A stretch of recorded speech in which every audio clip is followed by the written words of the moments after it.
ভুল করছে, ভুল করছে বলরাম। রাম, রাম আমি চাই না বলরাম যে ভুলটা করছে একই ভুল কমলাও করুক। লোকনাথ আর বেনিকে কেউ বেঁধে রাখতে পারবে না রাম। ওদের যেটা ভবিতব্য সেটা সবাইকে মানতে হবে। জানি গুরুদেব, কিন্তু বাবার মন তো। রাম, তুমি কি পাচ্ছ? কমলা পারছে। বলরাম তো বেনির উপনয়নের দিন পর্যন্ত স্থির করে ফেলেছে। সে কি, আপনি বাধা দিলেন না গুরুদেব? বাধা দিয়ে বুঝিয়ে আটকানোর সময় নেই রাম। সেই শুভ মুহূর্ত আসন্ন। এবার আমাদের যা করণীয় সেটাই করতে হবে। আজ্ঞা করুন গুরুদেব, কি করতে হবে আমাকে? লোকনাথের উপনয়নের প্রস্তুতি নিতে হবে। সামনেই অর্থাৎ মাঘ মাসে একটি দিন আছে। সেই দিন বেনির উপনয়ন স্থির করেছে বলরাম। তুমিও সেই দিন লোকনাথের উপনয়ন স্থির করো রাম। দিনটি অত্যন্ত শুভ। কৃষ্ণপক্ষের দ্বাদশী অর্থাৎ নবব্রহ্মচারী যেদিন দণ্ডী ঘর থেকে বেরোবে সেদিন হলো মাঘী পূর্ণিমা। জানো রাম, এই মাঘী পূর্ণিমাতেই গৌতম বুদ্ধ কুশীনগরে ঘোষণা করেছিলেন তার লীলা সম্বরণের সময় হয়েছে। পর মুহূর্তেই ভূমিকম্প হয়েছিল, আর সেই থেকে মাঘী পূর্ণিমা হিন্দু মুসলমান বৌদ্ধদের এই দেশে বড় পুণ্য দিন। আর জানো রাম, আশ্চর্যের বিষয় হলো এই বৎসর মাঘী পূর্ণিমায় চন্দ্রের পূর্ণগ্রহণ। এই দিনই হবে লোকনাথের উপনয়নের উপযুক্ত দিন। মাঘী পূর্ণিমার কৃষ্ণপক্ষের দ্বাদশী তিথি। তুমি প্রস্তুতি শুরু করো রাম, শুরু করো। কিন্তু গুরুদেব, বিশ্বর বাৎসরিকের কি হবে? তারও উপায় আছে। হ্যাঁ আমি জানি শুভ কাজের আগে এটা করোনি। হ্যাঁ সে কাজও হবে, তুমি নিশ্চিন্তে থাকো। বেশ, আমি প্রস্তুতি শুরু করছি গুরুদেব। প্রণাম।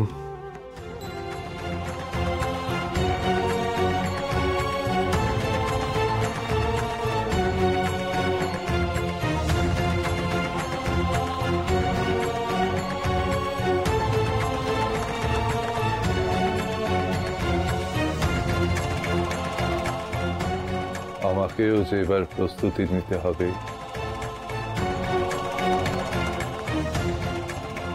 শেকড় উপড়ে ফেলার প্রস্তুতি।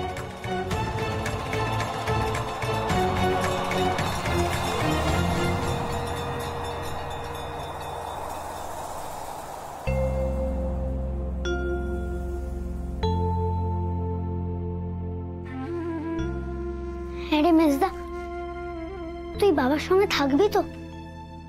আমি তো বাবার সাথে টোলের কাজ দেখি। হ্যাঁ, পুজো আমি পারি না। বেশ, তবে গৌরদাদা আছে তো। গৌরদাদা, তুমি তো বাবার সঙ্গে পুজোর কাজটা সামনে দেবে, তাই না?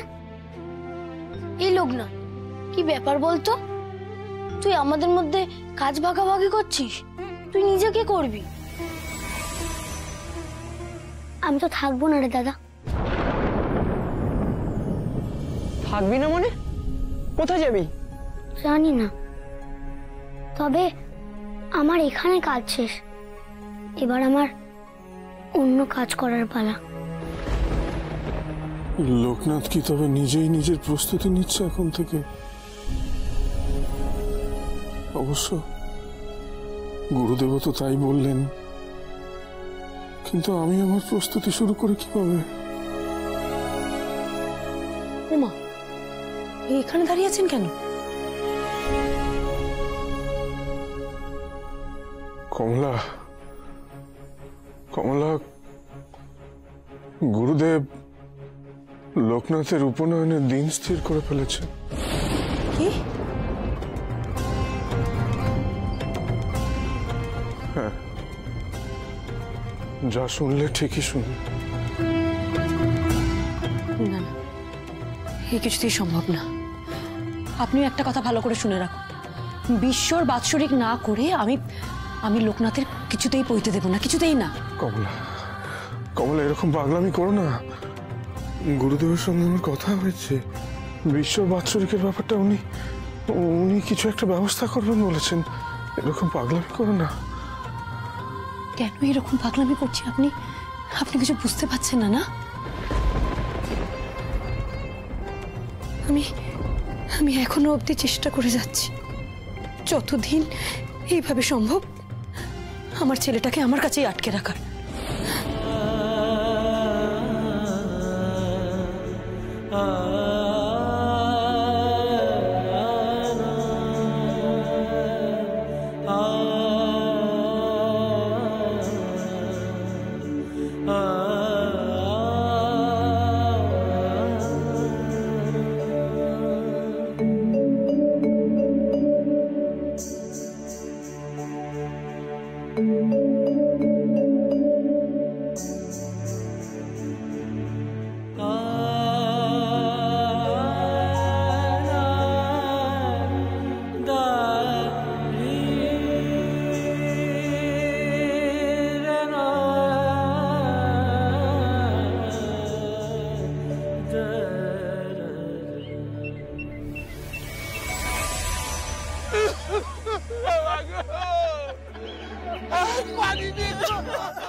কে কে এমন করুণ ভাবে কাঁদছে?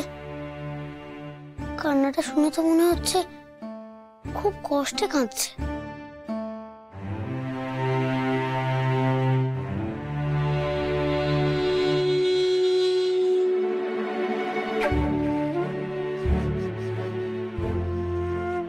কর্ণ দিদিও তো ঘুমোচ্ছে। কার এত কষ্ট হলো?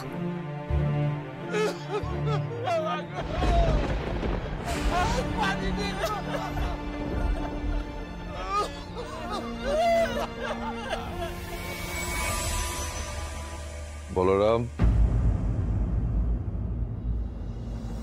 আচার্যদেব এত সকালে আমার বাড়িতে? আসুন আসুন। আসতে বাধ্য হলাম বলরাম। তুমি আমাকে বেনির উপনয়নের খবর দিলেও তার বিবাহের খবরটা দাওনি বলে সেই খবরটা আমায় অন্য কারোর কাছ থেকে পেতে হয়েছে। কেন বলরাম, হঠাৎ করে তাড়াহুড়ো করে এই সিদ্ধান্ত নিচ্ছ কেন? বেনিকে কি তোমরা কারোর থেকে অলক্ষ্যে রাখতে চাইছো?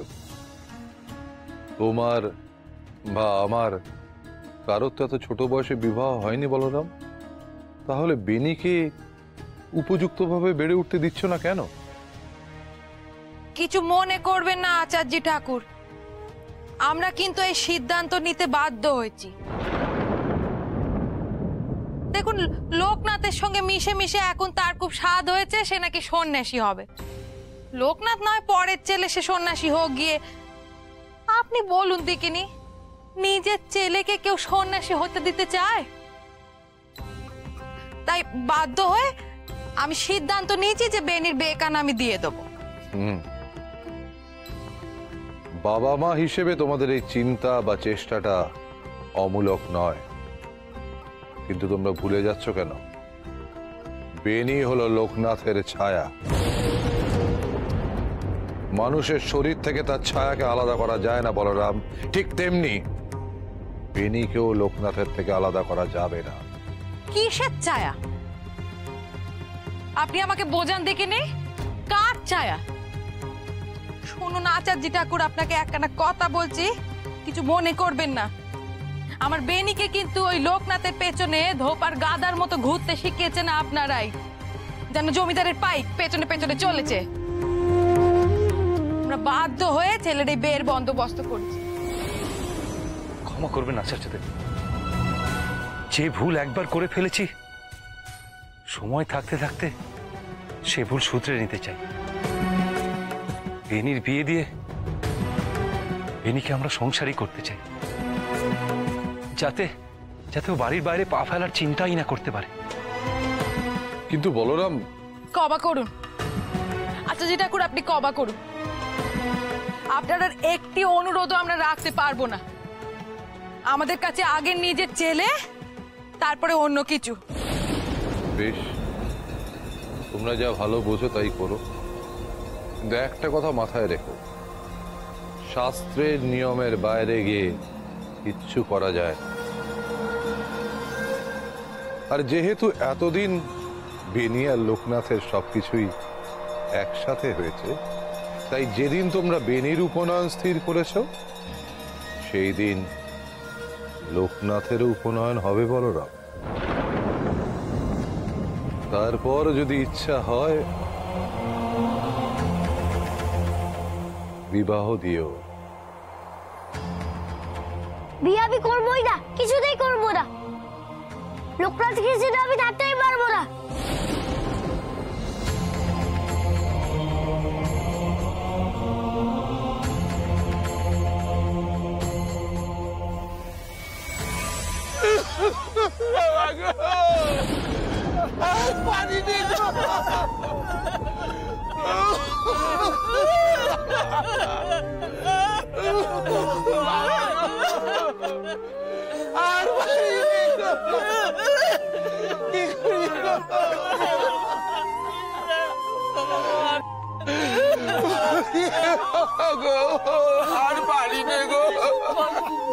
কি হয়েছে? কি হয়েছে তোমাদের? ভীষণ কষ্ট কষ্ট কষ্ট? কষ্ট হচ্ছে তোমাদের? কিসের কষ্ট? বলো, বলো আমায়, বলো না গো। কষ্ট কিসের কষ্ট তোমাদের? এমন হাহাকার করছো কেন তোমরা? খিদে, ভীষণ খিদে, খিদে খিদে ভীষণ খিদে, খুব খিদে পেয়েছে। খিদে পেয়েছো তোমাদের? তোমরা খাওনি? অনেক দিন খাইনি, দিনের পর দিন খাওয়া হয়নি। কি করে খাবো? আমাদের গায়ের মাটির ঘাস সব শুকিয়ে গেছে,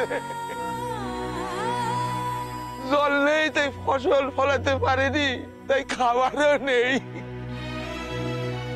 তবে শুনেছি এটা নাকি লোকনাথের গা,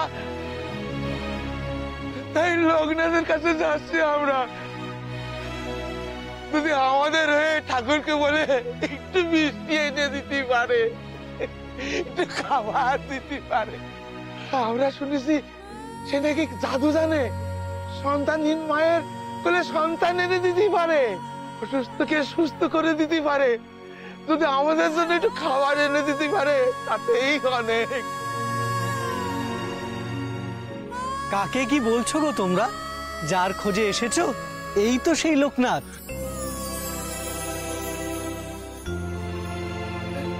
তুমি লোকনাথ?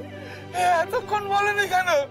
তোমার একটু যেমন সার্থক করি, তোমার একটু ছুটি দাও গো, তোমার একটু একটু ছুটি দাও বাবা রে, একটু ছুটি দাও।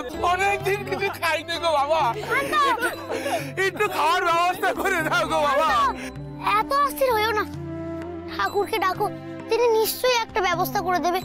তোমরা না খেলে যে আমি অনাহারেই থাকবো। লোকনাথ, এত লোকের খাবার তুমি একা কি করে জোগাড় করবে লোকনাথ? জানি না, জানি না, আমি কিচ্ছু জানি না, কিচ্ছু না। এই লোকনাথ, তুমি এইখানেই? ওদিকে জমিদার বাড়িতে সবাই না খেয়ে তোমার জন্য অপেক্ষা করছে। জমিদার বাড়িতে আমার জন্য অপেক্ষা করছে? ঠিক আছে, আমি যাচ্ছি। ওগো, ওঠো তোমরা, আমার সাথে এসো, তোমরা এসো তাড়াতাড়ি তাড়াতাড়ি।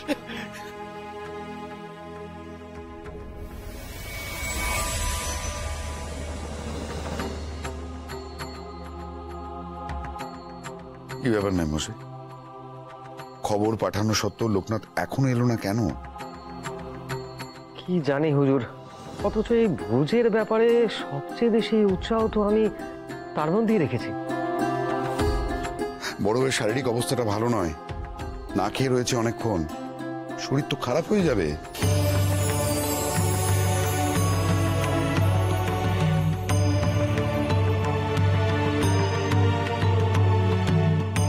লোকনাথ,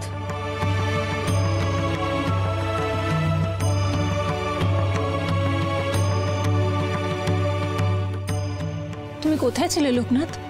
দেখো আমরা সবাই তোমার জন্য কেমন অপেক্ষা করে আছি, এখনো পর্যন্ত কেউ কিচ্ছুটি মুখ তুলিনি। হ্যাঁ রে লোকনাথ, এটা কিন্তু তুই ভারী অন্যায় করেছিস। তুই জানিস দিদি এই সময় উপোস করে বেশিক্ষণ থাকতে পারবে না, তাও একটু তাড়াতাড়ি আসতে পারলি না? আচ্ছা আচ্ছা, ঠিক আছে। এসে যখন পড়েছে তখন কথা না বাড়িয়ে খাওয়াটা শুরু করলেই তো হয়। আচ্ছা, তোমাদের বাড়িতে আজ অনেক রান্না হয়েছে বুঝি? সে তো বটেই। আচ্ছা, আজ আমি যা চাইবো তা খাওয়াতে পারবে? ইহার নতুন কথা কি লোকনাথ? ঈশ্বরের কৃপায় আমার তো কোনো অভাব নেই। যে অভাবটুকু ছিল তা তো তুমি পূরণ করে দিয়েছো, তাই তোমাকে মন খুশি করে খাওয়ালে তো আমারই পরম তৃপ্তি হবে। বলো বাবা, কি খেতে চাও তুমি? বেশ, তবে আনো তো, কি কি রান্না করেছো? ইহার নতুন কথা কি লোকনাথ? ঈশ্বরের কৃপায় আমার তো কোনো অভাব নেই। যে অভাবটুকু ছিল তা তো তুমি পূরণ করে দিয়েছো, তাই তোমাকে মন খুশি করে খাওয়ালে তো আমারই পরম তৃপ্তি হবে। বলো বাবা, কি খেতে চাও তুমি? বেশ, তবে আনো তো, কি কি রান্না করেছো? কে আছিস? আমার আমার লোকনাথের খাবার নিয়ে আয়।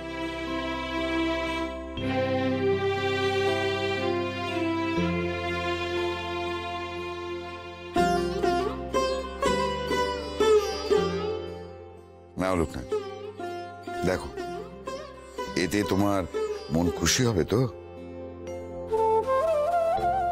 না গো, মন তো পড়ে, কিন্তু এই খাবারের যে আমার পেটই ভরবে না।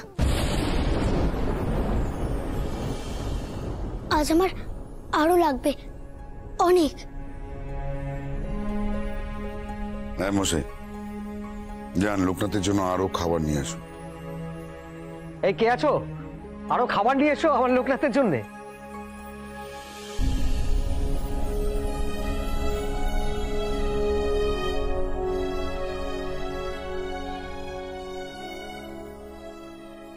কি এতে আশা করি পেট আর মন দুই ভরবে? না গো, আজ আমার এতেও হবে না, আমার আরো অনেক চাই। কিন্তু হ্যাঁ মশাই, আমার ঘরে আর যা যা আছে সব নিয়ে লোকনাথের সামনে রাখো। ওর যতক্ষণ না প্রয়োজন মিটছে পরিবেশন করো। লোকনাথ, আমি বুঝেছি বাবা, স্বয়ং শিব ও শম্ভু বালক পেশে আজ আমার পরীক্ষা নিতে এসেছে। আমায় শক্তি দাও ঠাকুর, আমায় শক্তি দাও। তোমার মনোবাঞ্ছা যেন আমি পূর্ণ করতে পারি ঠাকুর, তোমার মনোবাঞ্ছা যেন আমি পূর্ণ করতে পারি, শক্তি দাও।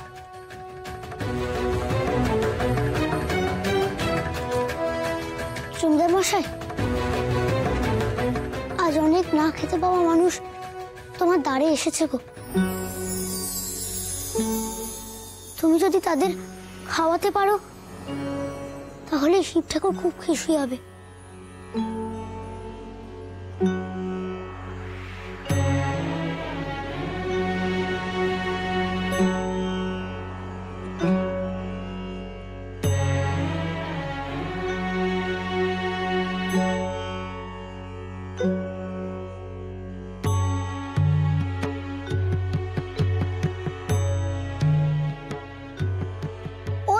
কোথায় গেলে? নিয়ে এসো ওদের। কই গো, এসো তোমরা, এসো সবাই।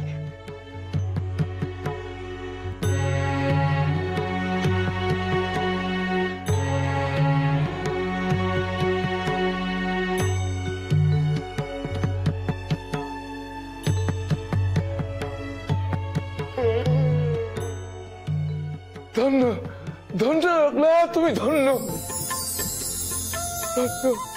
তুমি সত্যি স্বয়ং ঈশ্বরের অংশ।